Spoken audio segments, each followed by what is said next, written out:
What am I saying again? This is MPW.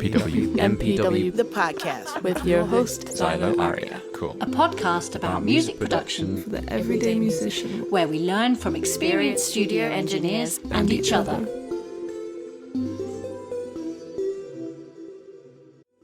Hello, everyone, and welcome to this episode of the MPW Podcast.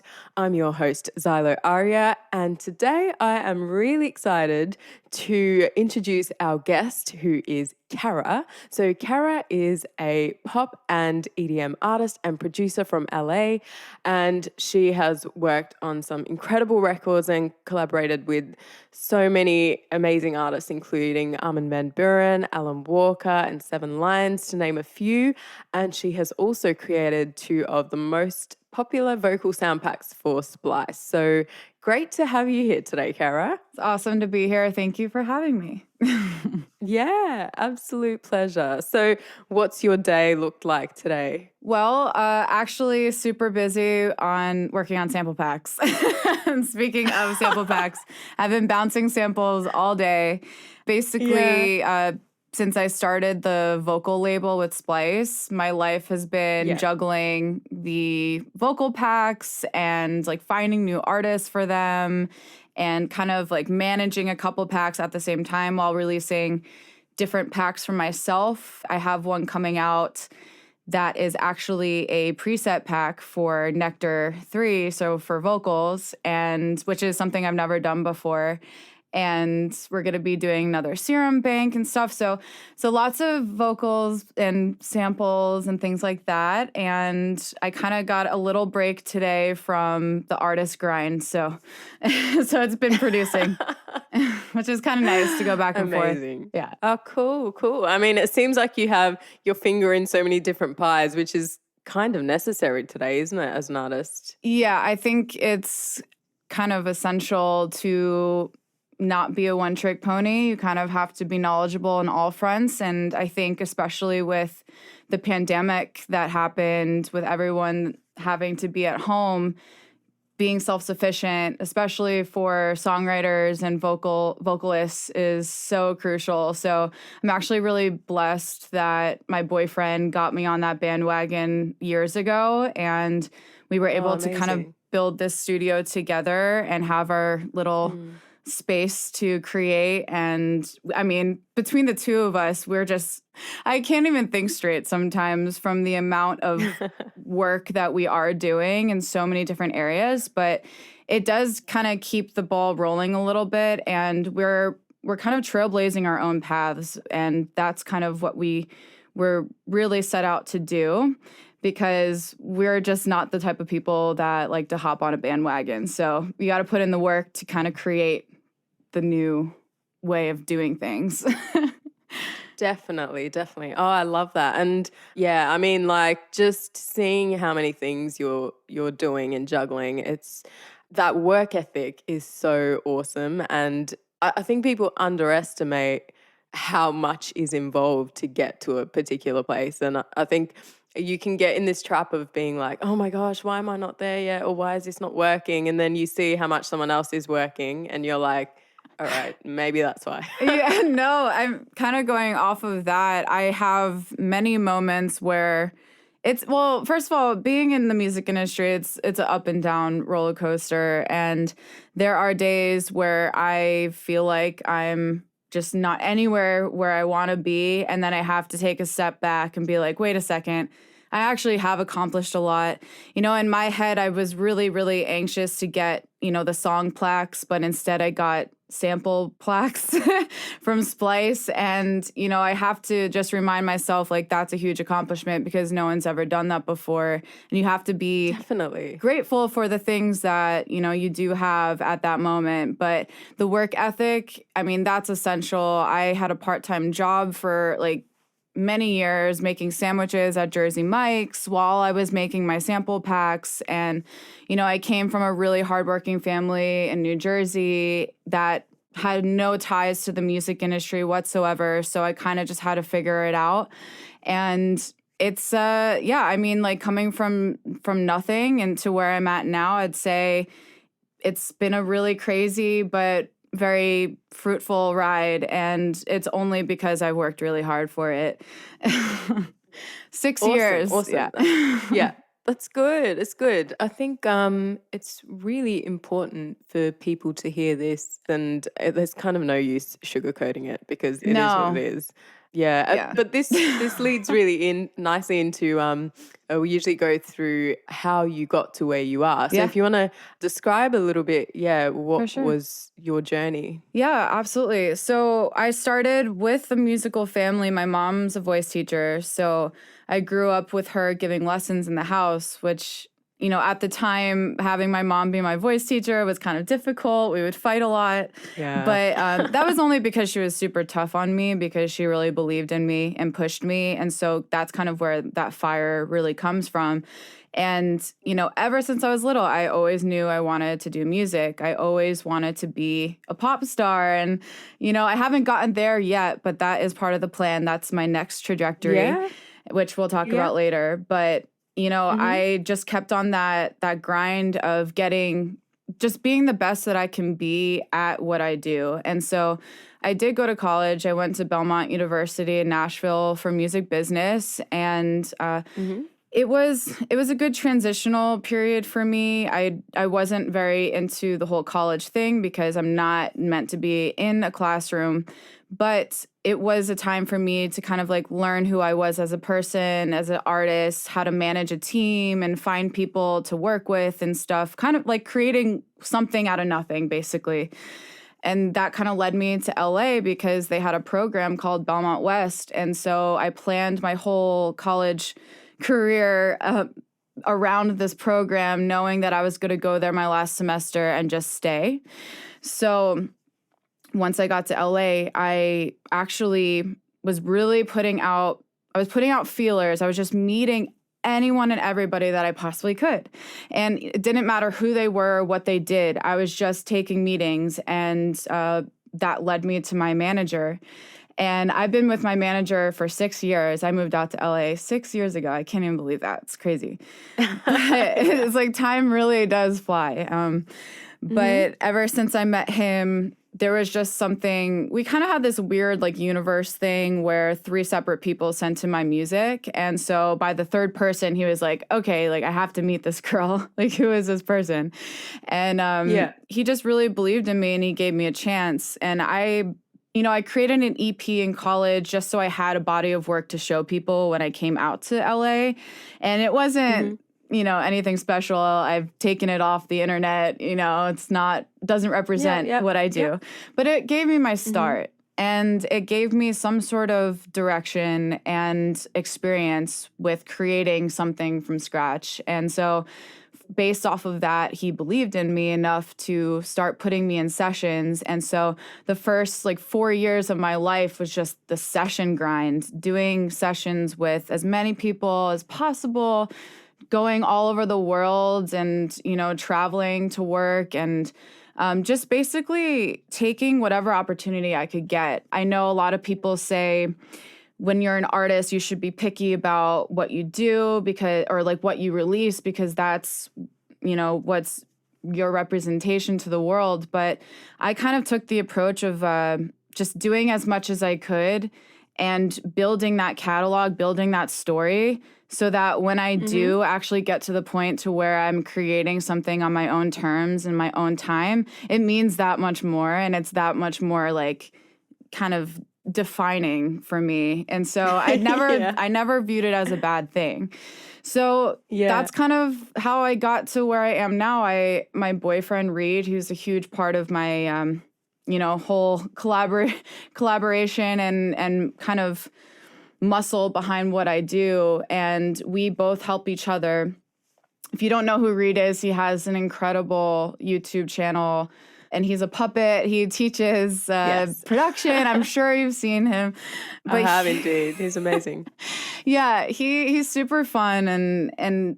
But what I love about him is that he has this way of teaching people, and he taught me how to vocal produce. And I am so grateful for that, because being stepping into that power myself was really, really empowering, and it changed my whole trajectory in my life. And that's when I started vocal producing for artists. Like my first vocal production session was with Cruella, and it kind of just like went from there. And I started working with all these artists behind the scenes and top lining for DJs. And yeah, it kind of came to a halt this year because I was like, I think I've done enough. It's time to work on my own artist stuff and my own Splice label. So Yeah, no, that's amazing, really, to hear that, and very inspiring. Yeah, today we were talking about sound packs or sample packs, something that you know lots about. So yeah, there's a few things I wanted to ask you about your process in creating all that. But to start with, do you want to just define what a sample pack is for someone who might not know? Yeah, well, I think a sample pack is I always describe them as tools for producers, and for me, I specialize in vocal sample packs. So anything that can come out of your mouth and be turned into a sample, like either a sound or a phrase or an effect, anything of that sort is a vocal sample or a loop. And there's just so much that you can do. There's like endless possibilities on what you can do with vocals. And even though it's just, coming from a human being, you can just like turn it into so many different things. So yeah, I would describe them as tools for producers to create music. Cool. No, that's useful. I'm not like someone super who doesn't know. educated on, I just make them. Yeah, no, cool. And yeah, I'd love to hear your step-by-step process of what do you have to do to create a sample pack? Yeah, well, the first thing is obviously find a really dope singer, preferably somebody that's not afraid to just step outside of the box and not think too hard about what they're doing or saying or singing, because I feel like the best sample packs include the biggest variety of sounds for all genre music. I mean, with Splice specifically, they have millions of users daily, and they all create every type of genre that you can think of. So you have to think, okay, what are the users creating, and how can I tap into all those different pockets of kinds of producers? So I think that's the most important thing. It's just being open to creating whatever the hell comes out of your mouth. Because you'd be surprised. I get in with some singers that kind of freeze up on the mic, and they're not like open to exploring different types of sounds. For me personally, I just like to go, and from my experience in the music industry and writing music in different types of genres, it just kind of flows through me. So obviously start with a great singer, and I have my vocal chain set up already, which we actually just got this Sony C800 back. We had a broken tube, but we got it back. So the last two packs were recorded on a Telefunken 251, which is also an incredible microphone. Like Beyonce uses it. I use this Sony, and it's crazy. They actually discontinued this microphone, and you can only really find them for like $24,000 now. So we got it at a good time. So we use this Sony. We have the Tube Tech compressor. We have the Vintech audio, and then we run it through the Apollo 8X. And we record everything into Pro Tools because I prefer recording in Pro Tools. We make our beats in Ableton. So yeah, so we kind of bounce back and forth between those two DAWs. Yep. And then what I do is I set up a couple different sessions with different instrumentals, or just like a loop or whatever it is. It just has to be a different vibe in every session for the singer to just go off of that vibe. And awesome. We kind of go through different ad-libs. We go through different chants and lyric ideas, and like what could be a good hook, what could be a good verse. And I also like to include lyrics that can go together in different samples so that people can actually create a full song out of it. So for a typical sample pack, I'll usually do around 12 to 15 sessions. So 12 to 15 different tracks. And then we go in and create the effects and the loops out of those samples. So it's a process. Like, it's the recording, and then it's the vocal editing where I go in and I chop everything up and clean everything up. And then I bounce that. And then I make sure everything's even cleaner. Because the problem with samples is that there's no music to hide all the imperfections. So you have to make sure that you're recording in the most quiet space that you can record so that it's a clean sample. And there are plugins that you can use to get rid of that background noise, which actually with the last sample pack I did with Heather's, there was a broken tube in this Sony, and I didn't realize it until the pack was done. And so there was this buzzing sound behind everything. And I was like, oh my God, no. Oh, no. I was like, what did I do? I just recorded hundreds of samples. And then actually, I don't remember the plugin's name. I can get that for you. But Splice recommended this plugin to use, and it got rid of it all. So I think the most important thing is being aware of the sound in the room and making sure it's all clean. And in the editing process, I really go into detail because it's the most important part. And it's the most important part for me because I'm actually not a vocal mixer. Reed mixes all of the samples and everything like that. I go in and I take down the volume on all the S's and the T's and the P's and anything that makes it uneven, I even it out. So I do that all by hand. I don't use any de-essers. So that's kind of it. So like record, the editing, the mixing, which I'm admittedly not a mixer. Reed does that. But one thing I can add is that you don't want to overpower the mix on samples. You want to leave room for somebody to kind of put their own mix on it. So leave the mix subtle. And then the last step for me is creating the demo track, which we take like whatever our best samples are, and then we produce a full track behind it to showcase that sample or the sample pack. Because actually the demo is probably the most important part because that's the first thing that people are hearing. And so if you wow them on that demo and have really awesome production and mix on that, then people are going to download it. I know that was a lot. That's it. No, cool. It's really useful. And are there certain like guidelines that you have to stick to when you're creating the sound pack or something that you're thinking of that, you know, whether it's from a creative perspective or like levels and things like that? So creatively, no. I would say that's fair game. But technically, yes. Specifically with Splice, they like to have their samples start directly like on the waveform, if you know what I mean. So no silence beforehand.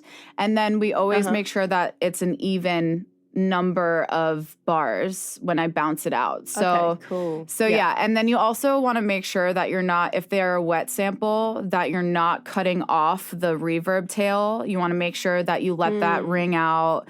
And, you know, just like details like that really make a difference in the quality of your product. And so I would say those are kind of the guidelines, but creatively, I think I just kind of go for it and do whatever I feel is cool. Is there a bit of a process to register into something like Splice or, I mean, I don't even know where else people get samples these days. Yeah. But, so for me, I kind of had a unique experience where a couple years ago, I was working with my friend Sober Rob, who's just a really dope producer and DJ. And we met in person and we were kind of talking about things that we can do with each other and help each other out. And he had just put out a sample pack with Splice. And so his manager was really, really kind to connect me with an A&R there. And it was kind of funny because like I really didn't have too much going on at the time. I had a 7 Lions release. That was kind of like my biggest thing at that moment. And so I definitely think they were taking a chance on me. And they were actually going to they were doing this like vocal month where they were just putting out like multiple vocal sample packs all at the same time. So I actually missed that deadline and and I was like, oh shit, like I'm already making a horrible impression. I missed the deadline and then it was all good. They ended up just like putting me on my own release day, but it was actually a blessing in disguise because I feel like if I was like lumped in with a bunch of other packs, then mine might not have shown through. So it was all part of the plan. And for me, I was just connected through a friend. But with Splice nowadays, there are so many people wanting to do packs that it's like my number one question. How do I get connected to Splice? And I'm just like, I had to create a boundary in terms of that because I was kind of like freely connecting people. And then I was like, wait a second, I actually can't do that anymore because this is my career now. And, you know, I worked really hard to get that relationship. And so I think the biggest thing is just kind of like being at the right place at the right time with the right person to get connected, just like anything in the music industry. Definitely. Yeah, these opportunities, sometimes there is a kind of path as how to follow them, and other times you just have to put your feelers out everywhere that's possible and then just kind of see what clicks. Yeah, 100%. Yeah. I think right now, because I think there is actually a submission for Splice, but I'm not completely aware of how closely they look at that stuff. I just, the biggest takeaway for me is just building relationships, and eventually like you'll get to that person. If you're you don't want to try too hard because like you got to let things happen and flow. And you also don't want to be aggressive with people or annoying or anything of that sort. But if you are working really hard and you're authentically like building something, it will happen. So one question I had, and which you kind of did cover as well on what you use equipment-wise. Yeah. Would you say that you need all of that, or what do you think you need to get started with creating sample packs? Oh, yeah. No, you definitely don't need what we have.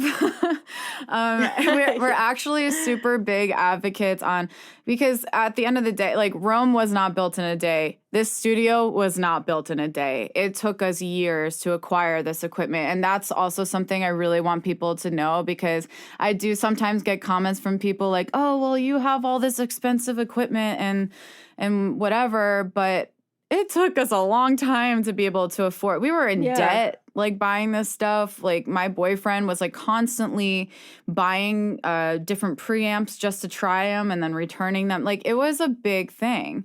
And we actually got our vocal chain suggestions off of Pensado's Place, which is honestly the best podcast that you can listen to for this type of thing. But no, Reed and I actually just did a video on how to sound like a pro with your like Blue Yeti USB microphone, and it's completely possible. We used a USB mic and we used all free stock plugins, and we were able to make it sound very close to what we do with all this stuff.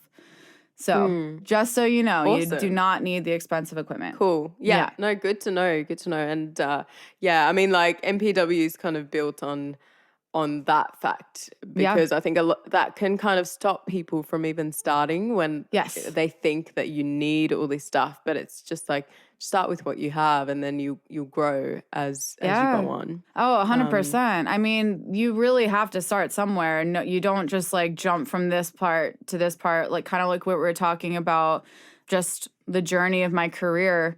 Trust me, it's been very difficult, and you kind of have to go through some crazy stuff to understand and learn lessons and to become really like business savvy and tech savvy. It's like you go through a lot of trial and error. So you were talking about a sample pack creation takes you maybe 12 to 14 sessions. So how long is the whole process for you usually from start to finish? So I actually am only, for these recent packs, I'm in the studio with the singer for 2 days. So we record everything in those 2 days, and then it takes me a couple days. You have to keep in mind I'm constantly working on different things, so it's hard for me to just have one day where I'm just editing. So it's hard for me to gauge, but it'll take me a couple days to finish editing it, and then it'll just take a couple days to finish mixing it and making the demos. So in all, I start to finish, like because it is spread out, it would take me about a month to really finish a pack. maybe less, maybe more. It just depends on what I have going on at that same time. Yeah. But no Cool. longer than a month. Yeah, that doesn't sound too crazy. But Because there's also other parts of it, like the cover photo and the content that goes around it. So I'm kind of putting all of that in the same bubble. But if I cut out all the extra time where I'm working on other songs or doing other things, I could probably finish a full pack in like 2 weeks. Cool. Yeah. When, you mentioned the cover photo and the other stuff that goes along with it, are you thinking of, from the creation part to the end thing that you put out, something that ties everything together? And is that something that you're thinking about when you're making a pack, like, oh, this belongs in this category, or maybe this doesn't fit in this pack, or something like that? Yeah, well, actually, my A&R at Splice kind of contributes to that side of the pack creation as well. But what we do is we look at the personalities of the people that we're working with, and we kind of pick something from there. For example, with Heather, like all of her pictures have like flowers in them and stuff. So we just went with the whole flower vibe. And for me, I'm always like the nature girl. So my pictures were in a field, in nature. And, for this next pack I have coming out, I don't want to disclose with who just yet, but we're doing a really dope, edgy animation piece. And we're going to try and do like play off of that a bit with the content we create. So it really does depend on the person. And be creative with it. I mean, it's art and it's fun. So I think that part of it, the picture is really important, because when people are on Splice scrolling through packs and there's a picture that catches your eye, they'll click it. It's, Yeah, definitely. Kind of the judging the book by its cover, which does happen all the time, isn't it? Yeah. And for me, just being a powerful female, like having my face be the face and, not hiding behind an animation or of like some other thing was really important. Like I wanted to be the face of it because I thought that would translate the most. Yeah. Yeah. And seems to be working. So, Yeah. So cool. that's another thing. Be the face of your own pack and your own sound. You know? For sure. And I guess this takes us to the next bit, which is once it's out, then what do you do? Like, I guess maybe it was different for you. I'm not sure, like having gone down the path a bit differently, but do you work quite hard in the promotion, or do they do that as well? Yeah, so Splice obviously has a well-oiled machine when it comes to their promotion. So I actually, with my first 2 packs, I really didn't even know what to do, nor did I have the resources or the kind of creative intellect that I do have now. So I didn't promote it at all besides post it on my Instagram, and it just blew up. I did not have any, I didn't do anything extra. For these packs that I'm putting out with other singers and for my CRM banks and things like that, I do put in the extra effort because I understand social media now. I actually have a TikTok that's going really well in terms of all of the vocal production TikToks I'm making and the tutorials I'm posting on there. Like people are really, they're really catching on, and that's where I'm focusing now, and creating little micro clips for people, showing them how to use it, how it was made, or just whatever facts and fun things I can do with it. I have to create the content to push it, because that's it kind of drives traffic to even my own channel, and because it shows people a side of things that they haven't seen before. Yeah, cool. And I guess that takes us nicely into the next bit, which is just being entrepreneurial. That's something that I feel like I can kind of see in what you do. And I mean, I'm sure there's been some thinking behind it. And this is just so important now as musicians and producers, is you need to see it as a business. And do you have any advice on how to turn your art into, something that generates income? Yeah, definitely. I think I think for me, it was really important to pick a lane. So when I came to LA, of course, I started songwriting because I needed to get better and I needed to meet people. But I knew at the end of the day that I wasn't going to get signed to a major label. I didn't have any resources to do that.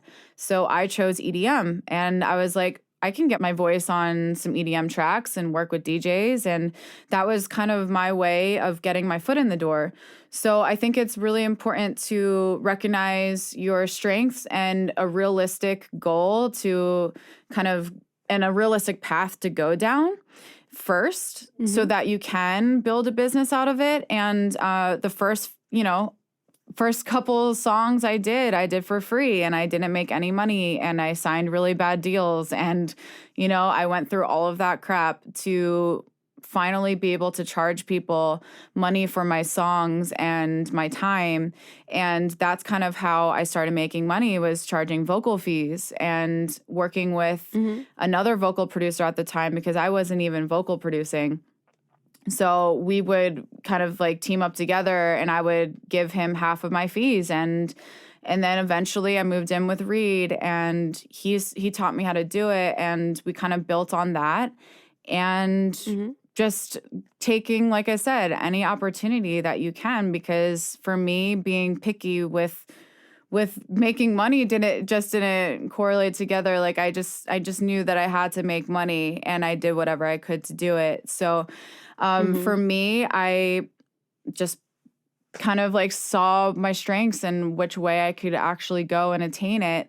And that also includes the sample pack. I always knew I wanted to do a sample pack, and I knew that would generate income for myself, and I made it happen. And now I'm starting my own artist project, which is a passion project, and I'm able to fund it because of my sample packs.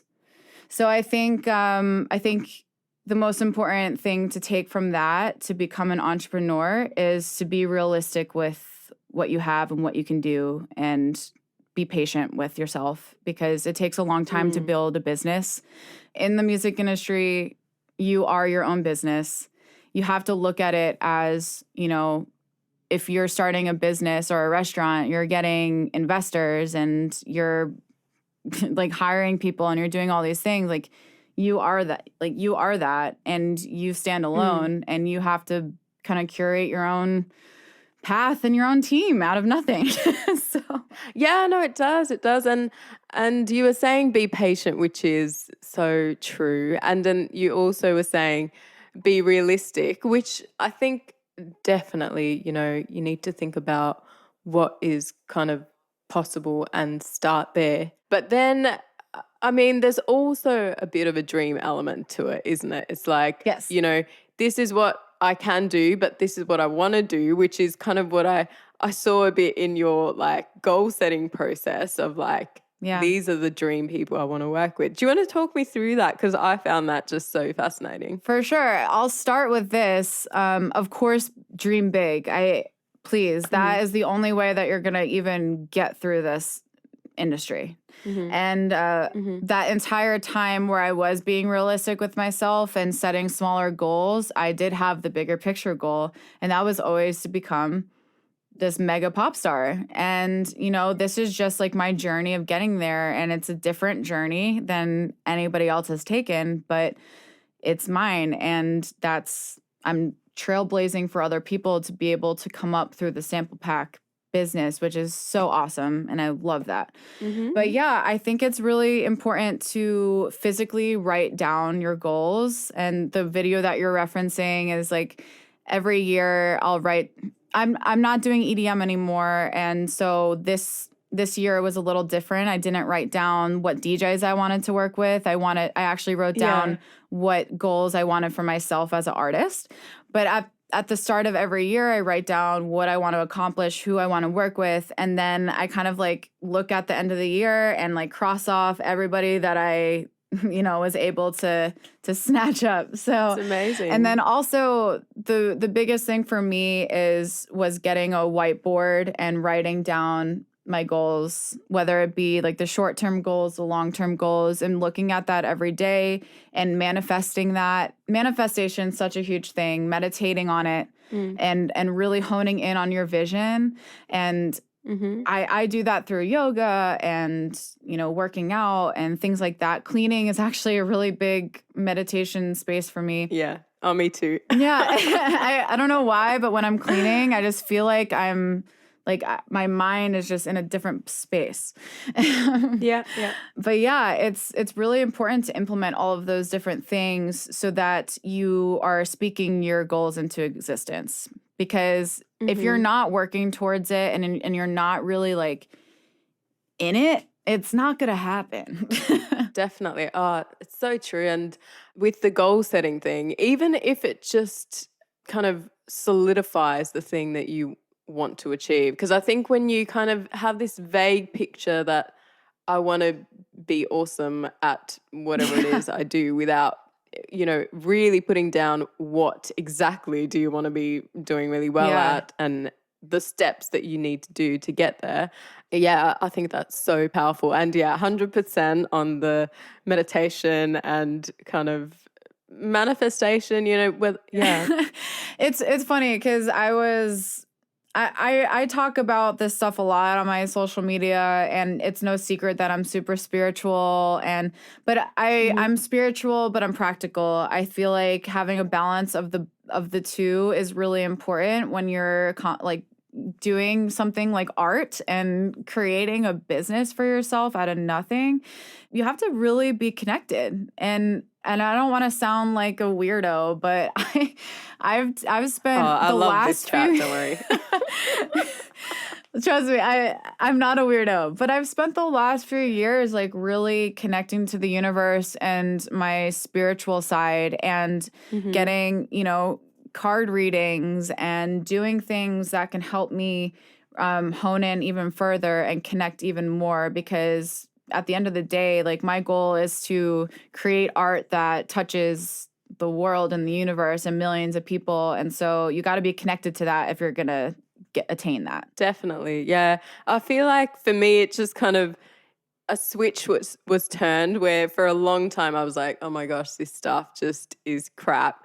But my mom is a yoga teacher and a Reiki healer as well. Oh my God. And just, I don't know how it happened, but she has all these amazing books around, but I rejected all of them. And then one day I was like, I have this urge to read one. And then I was hooked. I was like, this stuff makes so much sense. Isn't that funny though? It was the same thing for me. I think I always wanted that connection, but I didn't know how to get there. And it was the same thing for me. One day it just clicked and I started going to yoga and doing these things to help me get closer to that. And now I'm really deep into it and it makes so much sense. Yeah. And I feel really like does. Myself. Oh yeah. And I definitely saw that I've felt happier and just, more whole. And even if that's all it does, it's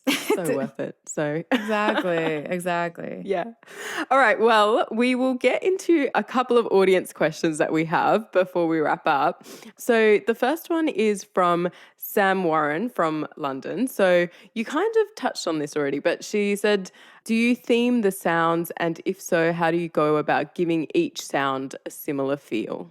Oh, no, when I'm working with a particular singer, I do pay attention to what they're best at.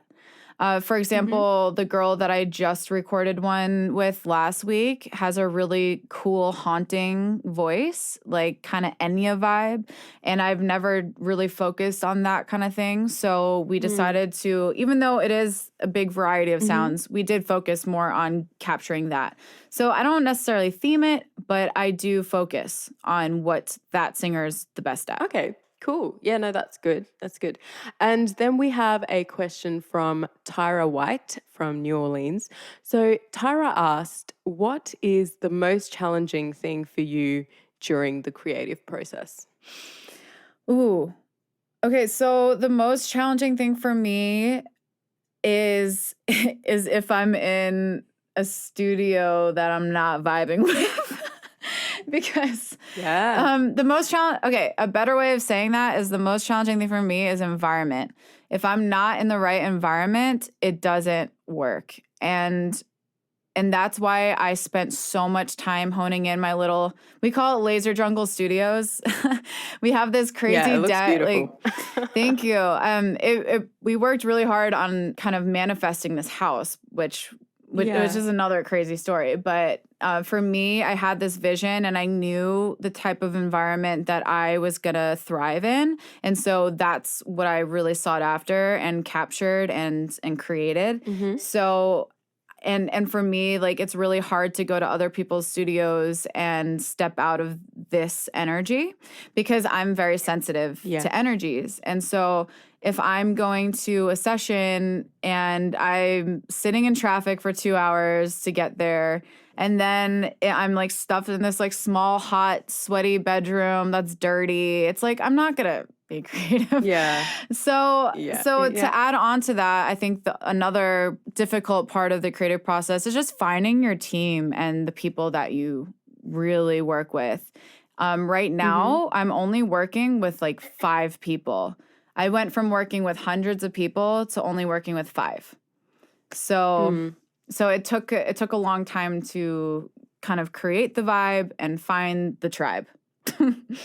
I just made that up on the spot. But it's true. Beautiful. I'll add that as a quote. And I like it. That's going to be my new thing.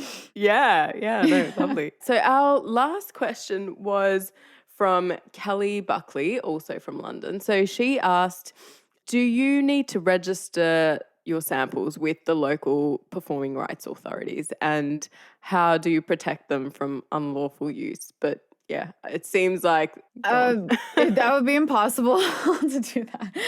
Yeah, no.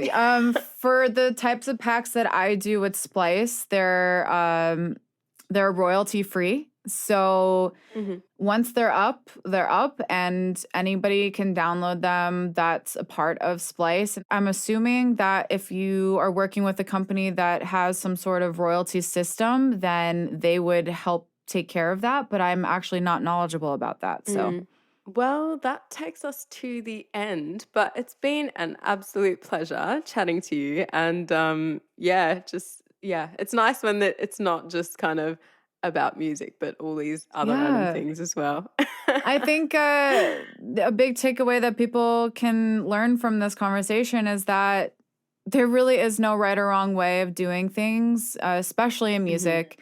You can create your own opportunity. You can be the trailblazer in your own path and do it the best that you can do it, and not worry about what other people are doing. And anything really is possible if you work hard enough and you really want it.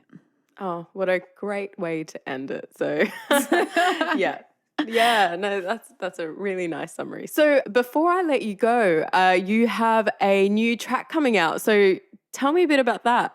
Yeah, so I'm finally releasing my first single on my artist project. And I know we've been talking about, samples and all these other things, but my one true goal in life is to become, a pop star and have my own pop project. And so I'm finally doing it. I'm actually signing a deal with a really big producer that is executive producing the records with me and Reed. And all of that will be announced on July 17th when the song comes out.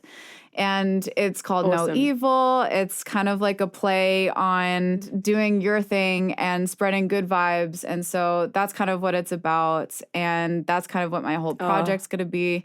So I'm excited to kind of take on this next step of the journey and do my thing. Oh, finally. It sounds amazing. And I love the theme. That sounds incredible. So 17th of July. Yes.